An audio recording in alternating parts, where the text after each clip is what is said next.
Hi guys, good morning. So I just finished having a breakfast. So what I have for breakfast is hatag din ng Marisa sa amon yung guyabano. And then I have like this, Fabros, fried chicken. Kahapon pa to eh. Ni-fridge na namin. Tsaka may pabigyan ko ng tinapay kay gatas para sa aking pimiento and ulam na ako. Kasi ayaw ko magluto. Thank you gatas. Hindi sa aking gatas. And I wanna share with you guys something. Look guys, our house is a morning sun. Ayan, nandyan yung sunlight. And sabi nila, pag yung bahay mo is morning sun, swerte na yun. Which is, totoo naman. And by the way guys, I'm gonna show you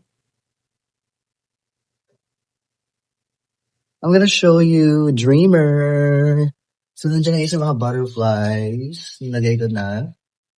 And then, mga bulaklak for our celestial Cinderella Christmas tree theme. Ayan. Wala pa mga bulaklak na iba guys. Kulang pa. Lagyan ko pa yan dyan. Kulang pa yan. And I'm buying 5 more. Goodbye, good morning! And one more thing guys. Alam niyo ba guys yung ganito?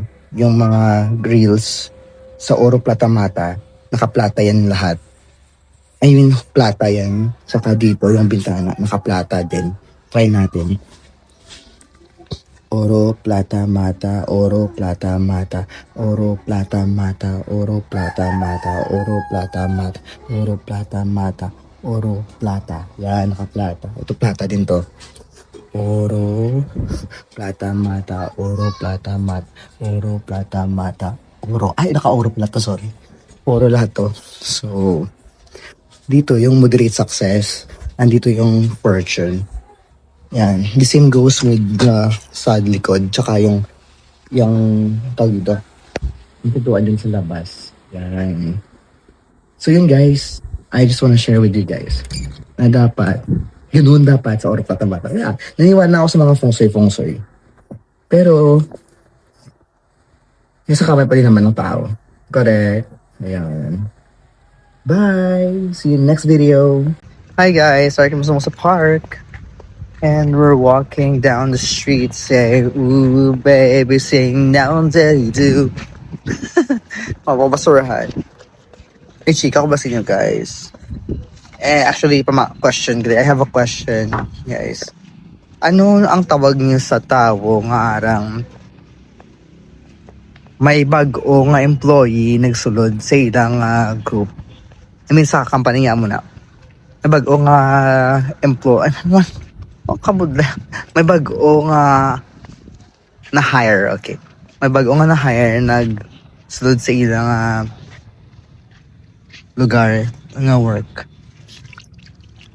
Tapos, sige na mangkot kung kamusta ang performance sa sina nga bago lang hire. Kag actually naman sila. Kilala na nila for a long time. Kay bata na sa ilang ilang colleague. So anong tawag niyo sila? Sige mangkot so kamusta ang kamusta ang performance sa sina nga bata. Yun na ginausisa gid nila. Sabton siya sang boss ang bata. Okay may performance nga how?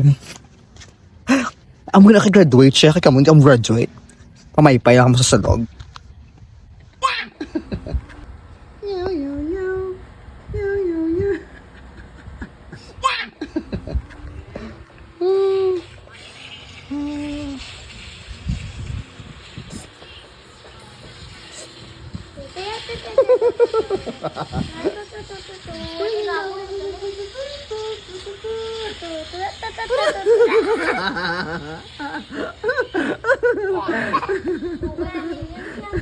Sige na.